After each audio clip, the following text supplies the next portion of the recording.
So I just read my first Jane Austen book, Sense and Sensibility.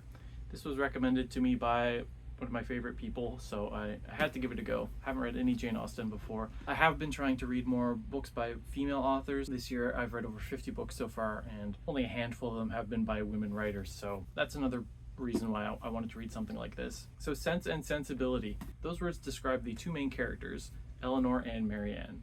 Eleanor being the sense and Marianne being the sensibility. Now, in sort of modern parlance, sensibility and sense are kind of synonyms, or at least they are to me. If someone's quite sensible, then that means that they have lots of sense. This book was published in 1811 and it takes place in the late 1790s. So English 220, 30 years ago is a bit different.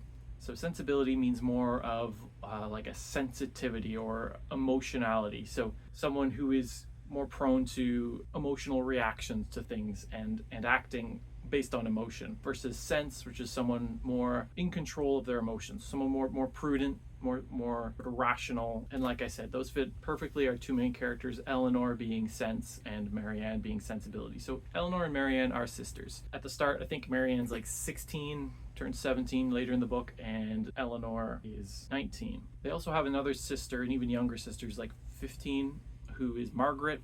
She doesn't really play much of a role in this book, but she's there. I kind of feel bad for Margaret. I guess she's still really young, so she doesn't really fit into the whole love story vibe of this book. And they live with their mother, also their half-brother John, and his wife Fanny. And their father, Henry, dies, and John's supposed to be promised that he'd look after his half-sisters, but his wife Fanny's like, no, don't give them any of our money.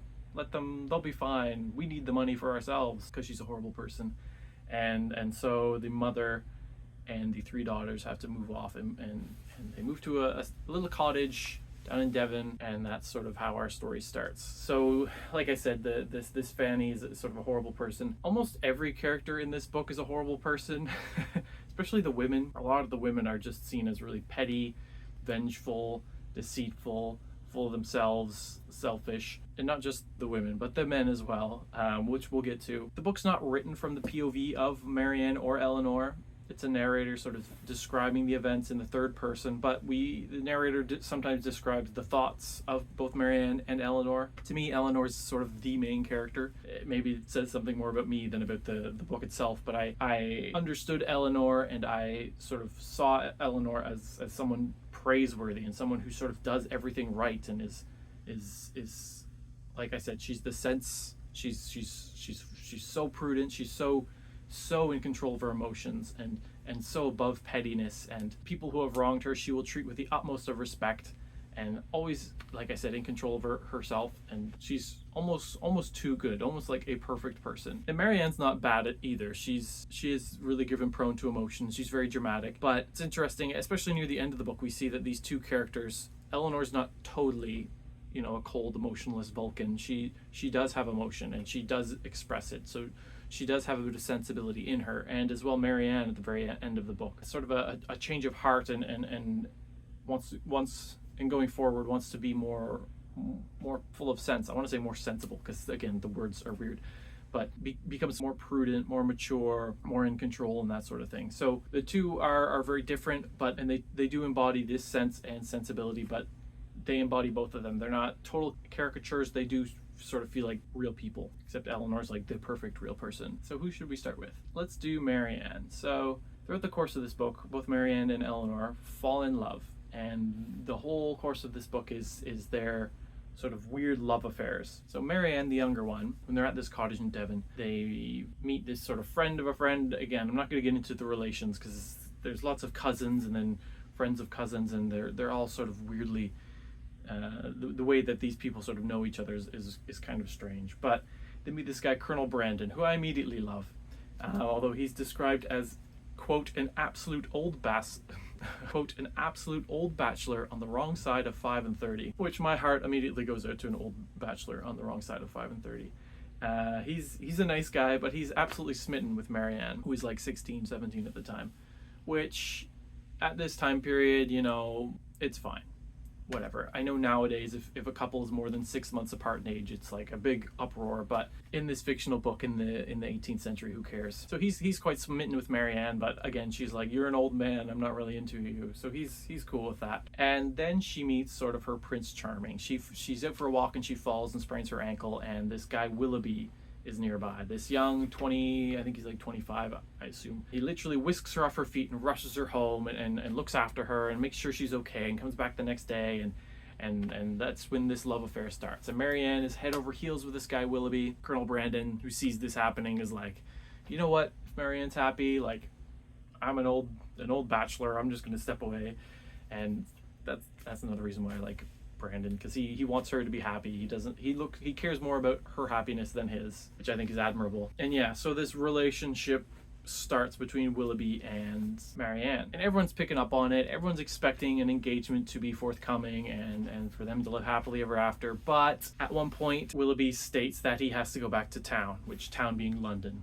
He has to go back to London, and he has to leave her, and Marianne's distraught, but it is what it is. So Willoughby leaves for London. Meanwhile, Eleanor has a thing for this guy, Edward Ferrars. So Edward is the brother of Fanny, so her half sister-in-law's brother. Anyways, it doesn't matter, they're not related by blood. And so they know each other, and they get along really well, and they sort of fall in love. So both of these sisters are not explicitly engaged, but they are so in love that they believe themselves to be engaged. So that's sort of a key point of this whole thing, is nothing is written in stone, nothing is ever explicitly stated. They just believe, based on the interactions they've had with these people, that, you know, we're not a couple, because that's not really a thing, but we are engaged. We're going to get married at some point. Trouble starts when the two girls, Eleanor and Marianne, agree to follow this woman, Miss Jennings, or Mrs. Jennings, who's Mrs. Jennings she's one of the nicer characters. She's like this old woman, old widow, who, again, she's like the mother-in-law of the second cousin whose cottage they're staying at, doesn't matter. Takes these girls to London for a few months over the winter. And so they don't want to leave their mother. Eleanor, being very prudent, like, we shouldn't leave mother, but Marianne's like, Willoughby's in town, like, come on, we gotta go. So they eventually decide to go. Then entering the story are these two girls, the Mrs. Steeles, Miss Steeles and Miss Steeles, or is it Steele? Doesn't matter. They're awful, horrible people. The youngest one, Lucy, especially. So Lucy sort of gets the vibe that Eleanor and Edward have a thing going on, and so she reveals to Eleanor that, hey, Eleanor, guess what? I actually grew up with Edward. He stayed with my uncle when we were kids, and we've actually been engaged for years now, and we're madly in love, and we're totally getting married. And she's saying this to provoke Eleanor, and Eleanor, of course, being Eleanor, just takes it like a champ, but is, of course, very distraught by this. But she does not tell anyone else of this, because Lucy tells her, oh, it's a secret. We're keeping this engagement secret forever because we don't think that Edward's mother will approve of us, which, spoilers, she won't. And so Eleanor tells no one of this. She keeps it all inside and sort of suffers in silence. In the meantime, Marianne's been sending letters to Willoughby forever, trying to get his attention, hear from him, see him, meet him, anything, and he does not respond. They do run into him at a party, and he is with a certain young woman. And this, of course, breaks Marianne's heart. She thought that they had a thing going on, and now he's with this other woman. And it's revealed this other woman's like super rich, and yeah, it comes out that he's going to marry this other woman. They're engaged, and so yeah, Marianne is super depressed. So at the same time that Eleanor is going through all this, Marianne is going through it, but of course Marianne's much more dramatic and much more emotional about the whole thing, and Eleanor stays by her side and sort of helps her through this really tough time, this depression that she sort of sinks into. And if that's not bad enough, if you don't have a bad enough opinion of Willoughby, enter Colonel Brandon, who's he's just hanging out this whole time. He's got a thing for Marianne, and he's sort of friends with the family, so he's here, there, and everywhere. He pops in and he reveals to Eleanor the full story that he hears about Willoughby. So get this. First of all, Brandon tells the story that when he was, let's see if I can remember this correctly, when he was young, he either grew up close to this woman, or this woman was a ward of his family. Anyways, there's this girl that he really loved, and Marianne reminds him a lot of this girl, his first love. But she instead, I think, married his brother, got pregnant with his brother, and then his brother sort of abandoned her, and then she dies in childbirth or something totally dramatic.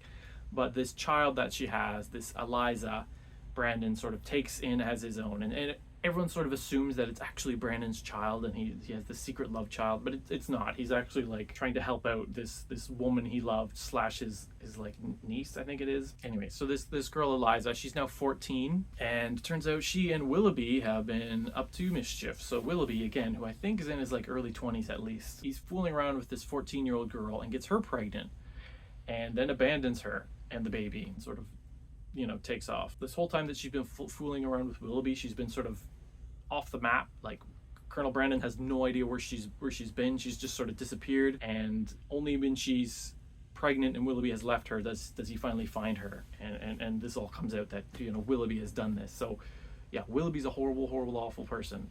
He's like slept with this 14-year-old girl, got her pregnant, then left her, and then was like flirting with Marianne, but then also abandoned her to marry this super rich heiress. Not a great guy. And back to Eleanor and Edward. So Edward, who Lucy claims is going to marry him, and I'm thinking like maybe this is all just in Lucy's head, because then it's coming out that Edward's going to marry this girl Miss Morton, who's like a super rich heiress, and so yeah, no, she's finally over Edward. Well, she's not over Edward at all, but she's so much in control that she is okay with what's going on with Edward at this point. And near the end of the book, I'm flying through this, but near the end of the book, they're starting to go back to their mother's place, and Marianne gets really sick, and it seems like she's dying. She has this horrible fever, and I'm thinking she's going to die. I mean, it's the 18th century, everyone dies of fevers and stuff. But she actually manages to recover. The fever breaks, and she gets better, and then the two sisters, they live happily ever after, and they realize that they have each other, and they don't need any sort of men in this world, and that all these men are horrible, and they just need themselves and their other sister and their mother, and sort of a big happy ending. Except it doesn't happen that way. That's just sort of how my maybe perpetual bachelor feminist ideal of how this book should have ended. But it is the 18th century, and we can't have a happy ending unless every single teenage girl is married. So while she's sick and dying, Willoughby hears of it, and he rushes into the house, and Eleanor's like, whoa, what are you doing here, you awful scum of a human being? And he's like, no, hear me out. You don't know the full story. And I'm like, oh great, here we go. And he explains that, that whole thing with that 14-year-old girl, well, you're just hearing her perspective. You're not hearing it from my side. Like, she was into it, she wanted it, and she's actually not that great of a person either. So like, I can't be held totally to blame for that. Yeah, you can. She's 14. And then he also reveals that he actually did have these feelings for Marianne, and he wasn't just stringing her along. He's always sort of loved Marianne. He really wanted to be with her, but he couldn't actually, because after everyone found out that he got this 14-year-old pregnant, he was disinherited, and so he didn't have any money, and he lives a very expensive lifestyle because he likes to be in upper society, and so he needed to marry someone really rich. So that's the reason why he married this other girl, was just for her money, because he needs the money, and like, he wish he could have married Marianne, but she's too poor for him, and he really needs the money. So, you know, he's not all that bad. He just needed the money. Like, yeah, he's a horrible, avaricious, trash human being. But him explaining all this to Eleanor somehow makes her pity him or think better of him, and that at least he wasn't stringing Marianne along. He did sort of have feelings for her.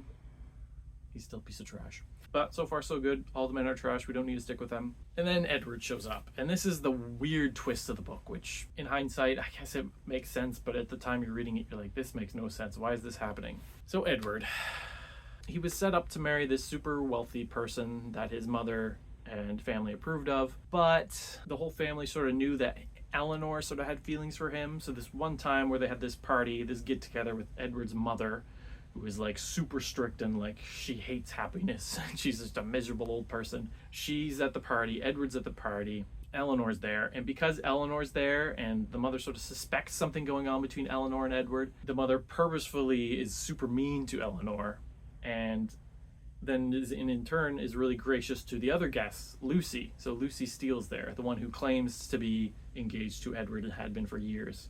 And Eleanor says, like, you know, if I hadn't known that he had this thing going with Lucy, then I would be really upset. But now knowing that I don't have to try and appease his mother, like, I'm sort of okay with it. She's like the most well put together person on the planet. And so the mother, just trying to spite Eleanor, is being really nice to this Lucy. And so Lucy's sister sees that, oh wow, the mother seems to really like Lucy. I'll just tell everyone about the secret engagement that's going on now. So she announces to the mother and everyone that, oh yeah, well, since you love Lucy so much, guess what? She's going to marry your son, Edward. Which creates pandemonium because this cannot be. Lucy's like, I think they describe Eleanor as being the lesser of two evils between Lucy and Eleanor. Like, Lucy's really, really poor. And so Edward is disinherited and kicked out of the house, and he's like, what am I going to do? Like, I have no money, I have no inheritance, I need to get married and sort of raise a family now, but I can't, I don't have the money, what am I going to do? So Colonel Brandon has the ability to, now I don't fully understand priestliness and Anglicanness, but he has sort of within his holdings, he needs sort of a parish priest or something to that effect. And it has a certain amount of living, very poor living, but it will be a living. And he says, look, I'll give this position. He tells Eleanor, he says, hey, tell Edward I'm going to give this position to him because, you know, he's not a bad guy. I feel bad for him. I need someone to fill this job so he can fill that job, and then he can get married to Lucy. And Eleanor's like really touched, but like, Brandon, the best boy. Great. So she tells Edward, and Edward's like overjoyed. He's like, wow, I'll finally be able to get married, and I don't have to worry. This is such a weight off my shoulders. Thank you, Eleanor, and thank you, Brandon. And so that sort of seemed all well and good that he was going to be set up. But at the end of the book, it's revealed that Mr. Ferrars and Lucy Steele have gotten married. And that sort of, Eleanor, at that moment, she breaks down and starts crying. So she was holding out that hope that something would change and that this wouldn't go through, and then her and Edward could get married. So she was not over Edward, despite everything. And who shows up at the house but Edward himself? And then Edward reveals the big twist of the novel, which, very strange. Edward's younger brother Robert, who was always the favorite brother, and who had been mocking Edward for marrying this girl Lucy, who he saw as very much beneath the family and did not like her. Robert, Edward's brother, has married Lucy. Okay, sure. So now, of course, Edward is single, and so he asks Eleanor to marry him, and he explains, like, you know, I was like engaged to Lucy because I knew her when we were kids, and I didn't know any better. She was the only person I knew, and the feelings were sort of, I was losing those feelings as I was growing up, but we were still sort of linked together, so I felt like I had to sort of stick with her. Even when my family disowned me, I sort of felt like I owed her. So he's like an honorable guy, I guess. But then it turns out that Lucy, upon finding out that the man she's going to marry has been disinherited, immediately starts trying to seduce his brother, Robert, the one who is like going to get all the inheritance. So she's just in it for the money. And so she does. She seduces Robert, and for whatever reason, Robert turns around and marries Lucy. And then so the mother, who had disinherited Edward for wanting to marry Lucy, now has her favorite child, who went off and married Lucy instead, but is still like, doesn't like Edward because of this whole thing, even though her other son's now married. The reason that it's a whole thing. It's a very weird thing. But he's single now, and so he's engaged to Eleanor, and they all live happily ever after. And they take this position on Colonel Brandon's property, and now they're neighbors, and great. And then because we can't leave Marianne single at the end of a book. Oh, a woman cannot be happy if she's single. So, of course, there's sort of hints that, hey, you know, keep bringing Colonel Brandon around with Marianne, and eventually they're going to fall in love. Or at least Marianne will fall in love with Brandon. And it makes mention of, like, one summer Colonel Brandon just, like, contemplating the difference between 36 and 17. That is quite an age gap. But in the end, they do get married, and it's told that Marianne doesn't get sort of her super romantic, you know, Prince Charming. She instead sort of gets some sense and marries Colonel Brandon and does live happily ever after. And she's really next to her sister, and the husbands get along, and so everything sort of works out in the end. And they even say that Willoughby, like, who I think's trash, at the end of the book says that, like, he doesn't live in misery because of his choices. He's sort of, you know, he does all right. He's got his money. He has some happy moments with his wife despite everything, and yeah, in the end, everyone literally does live happily ever after. So not a bad ending, but again, I would want something different. If this had been written in the 20th century, I would very much expect a different ending. But it was still a really good book. I would like to read Pride and Prejudice now, which I have not read, which supposed to be maybe better than this one. I expected this to be a very like sort of stuffy early 18th century novel, but it's very witty. It's very funny in parts, especially sort of making fun of some of the other characters who are just like horrible people. And again, it's not from Eleanor's perspective, but it almost feels like it is. It's some of the turns of phrases and the wit. It's just very witty. So I very much enjoyed it. And again, if anyone has any recommendations by other female authors of any time period, any genre, any language, as long as there's an English translation or a French translation, then let me know. Because yeah, I definitely need to broaden my reading. Broaden my reading? Is that an expression? Broaden my reading. My reading habits, my reading ability. I need to read more. Anyways, that's Sense and Sensibility by Jane Austen.